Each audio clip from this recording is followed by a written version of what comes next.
Hola amigos, buenas tardes. Hoy este día 12 de julio del año en curso 2023, con el gusto eterno de siempre de poder razonar lo que sucede y pasa en nuestra realidad externa e interna, y para esta ocasión pondremos sobre la mesa de trabajo el tema de filosofía. En este autocurso espiritual de desarrollo espiritual se requiere llevar cursos de filosofía, darnos un curso de filosofía y conocer el pensamiento antiguo como aún sigue siendo parte de nuestra percepción y de nuestras virtudes. Bueno, empezamos con un gran filósofo que fue Heráclito.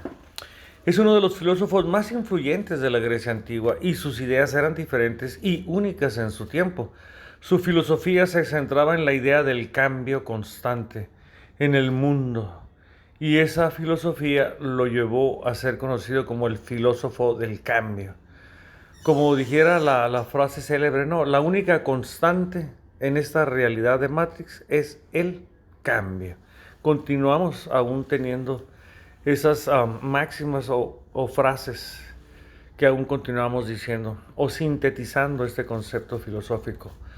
A continuación se presentan los 10 principios fundamentales de Heráclito con su correspondiente explicación. Todo fluye. Número uno, hay que percibir que todo está fluyendo, empezando por los días, que fluyen uno tras otro, ¿no? A través de ciclos de estaciones del año. Pero se repite el ciclo, pero vuelve a fluir otra vez. Entre paréntesis, el pantarrey. Heráclito creía que todo estaba en un constante estado de cambio y movimiento, y que nada en el mundo era eterno o fijo. Todo lo que existe está en continuo proceso de transformación y ningún objeto o individuo permanece siempre igual. No, si cada día me hago más viejo, ¿no? Número dos, no puedes bañarte dos veces en el mismo río. También relacionado con la idea del cambio constante, este principio sugiere que incluso el río que ves en este momento no es el mismo río que ves la próxima vez que lo observes. Pues sí, el agua fluye. Número 3. El conflicto es inherente a todo. Heráclito creía que el conflicto era una parte natural del mundo y que la tensión entre opuestos era necesaria para el equilibrio y el movimiento.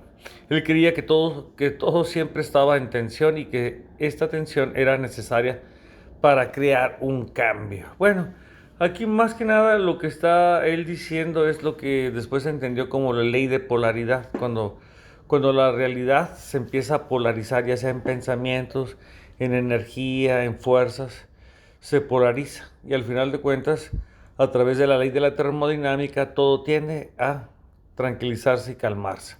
Es como se logra el equilibrio, que son otras formas de decir la misma idea que tiene él aquí en su tercer punto del conflicto.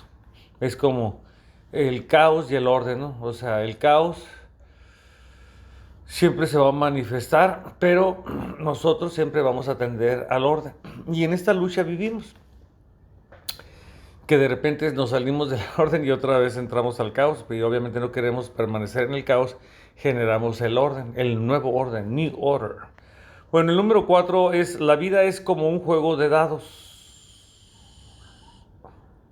La vida es como un juego de dados. Heráclito creía que la vida era impredecible y que incluso los seres humanos no podían controlar todo. La vida es un juego en el que los resultados pueden ser aleatorios y desconocidos. La filosofía empírica lo resume de la siguiente manera: o sea, la vida es un alto grado de incertidumbre.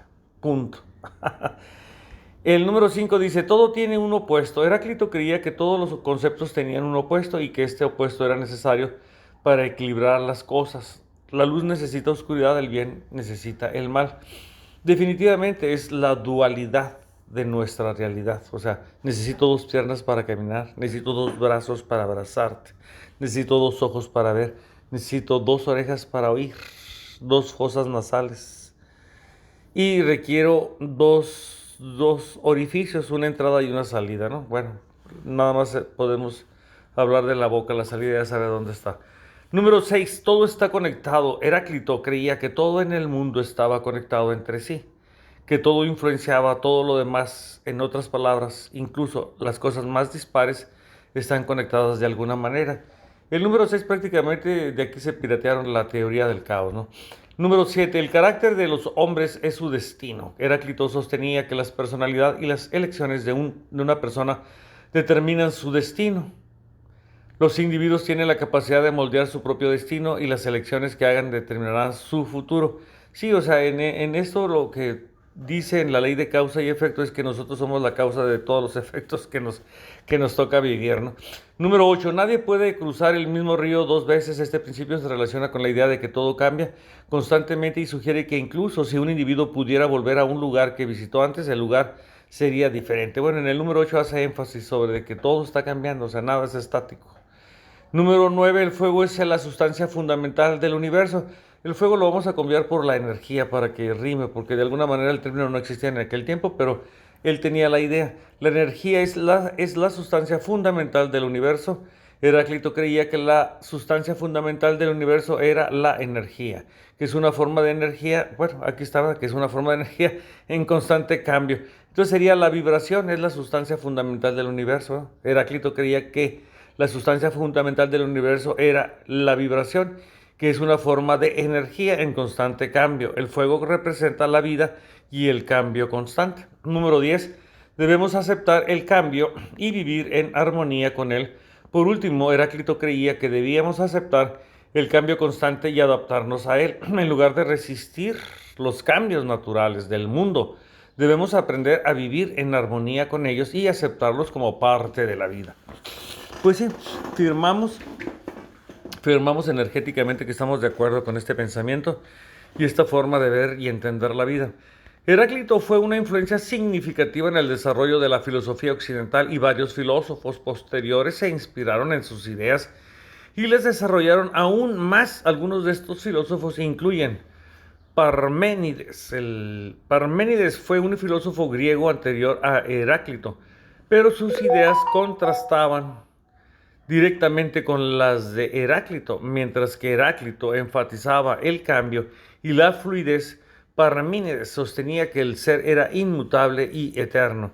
Esta posición entre ambos filósofos estimuló un debate fundamental en la filosofía griega sobre la naturaleza de la realidad. Número 2. Platón. El diálogo de Platón, llamado Crátilo, presenta un debate entre diferentes filosofías, incluida la de Heráclito.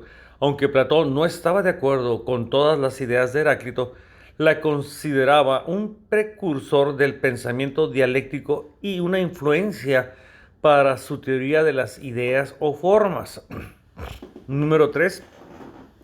Friedrich Nietzsche, un filósofo del siglo XIX, fue profundamente influenciado por Heráclito, especialmente por su énfasis en el cambio y la tensión entre opuestos. Nietzsche adoptó la idea del eterno retorno, que plantea que todos los eventos se repiten infinitamente, o sea que naces, vives, te mueres y vuelves otra vez. ¿Cómo se dice? A reencarnar, ¿no? Y también desarrolló la noción de la voluntad de poder, que remite a la idea heraclitea del conflicto como una fuerza impulsora. O sea, la voluntad de poder.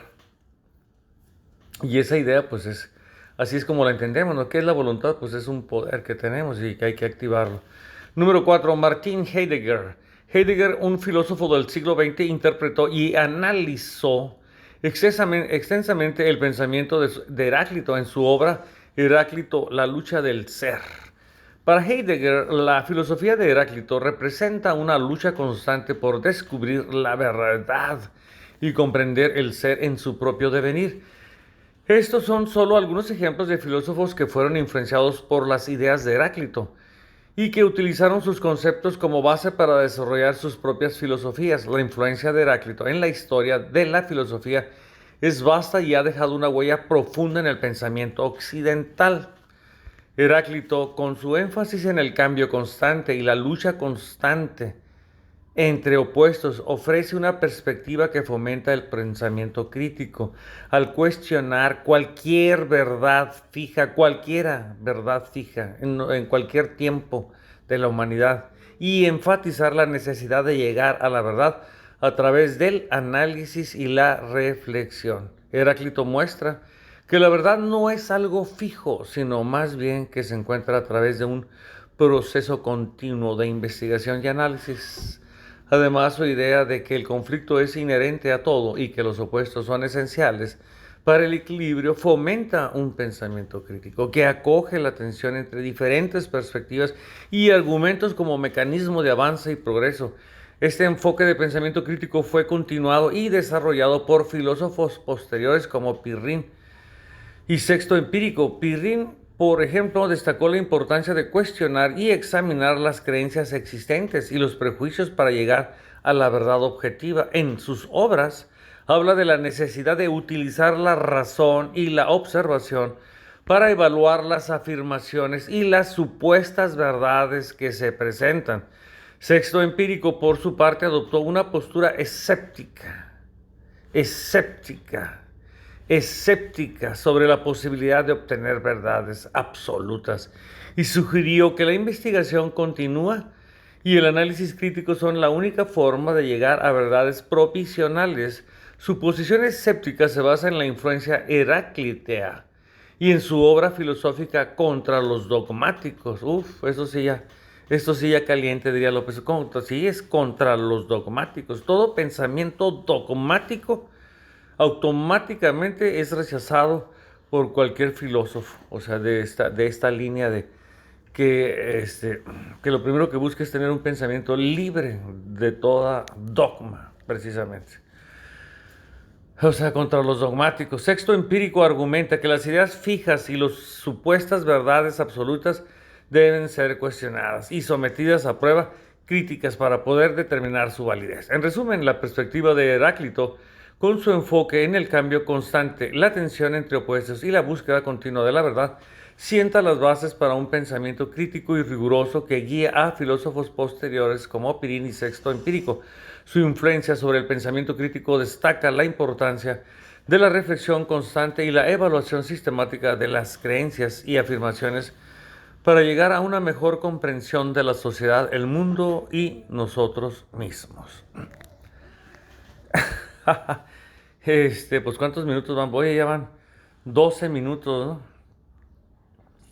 De contenido que dices tú, ¿hay paja? Pues no, no hay nada de paja. Lo que pasa es que digamos, son principios elementales, principios básicos, son fundamentos del razonamiento crítico para poder, en un momento dado, siempre tener un proceso en nuestro razonamiento crítico. Nuestro razonamiento crítico debe entenderse como un proceso. Y en ese proceso existen métodos. Y uno de los métodos, el principal con el que se da inicio al proceso de razonamiento crítico es: me vas a cuestionar todo y le vas a cerrar la puerta a todos los dogmas y determinaciones deterministas que dicen que son ser absolutas en formas de ideas, teorías o vetos, a ver cómo las presentan. Entonces, de esta manera el razonamiento crítico se autodefiende. Se autodefiende de sí mismo de otros tipos de corrientes, de formas de pensar y de entender a esta realidad de tercera dimensión holográfica, digamos, estructurada por una tabla periódica de elementos, donde pues ahí podemos ver las cargas energéticas de cada elemento y tenemos el conocimiento precisamente para hacer todo lo que hacemos actualmente con la ciencia, ¿no? De la química y de la físico-química. En ese sentido, o sea, dominamos y controlamos la materia. Pero en ese sentido sí es bueno dominar, pero lo que no es bueno es que nos quieran dominar con pensamientos o con ideas de ciencia que no lo son.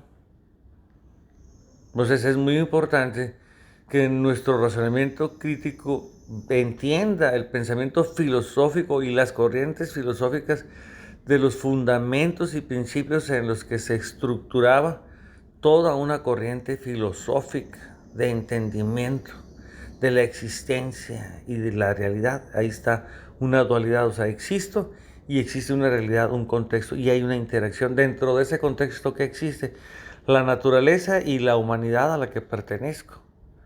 Y tengo que interactuar de donde vengo, empezando por los individuos que pertenecen a la familia de donde es el origen, y a partir de ahí generar toda la red de contactos en las cuales pues debemos estar todos, ¿no? Entre más unión, Entre más grande sea nuestra red de contactos y unión que tengamos, principalmente en la familia, en los negocios y en las amistades.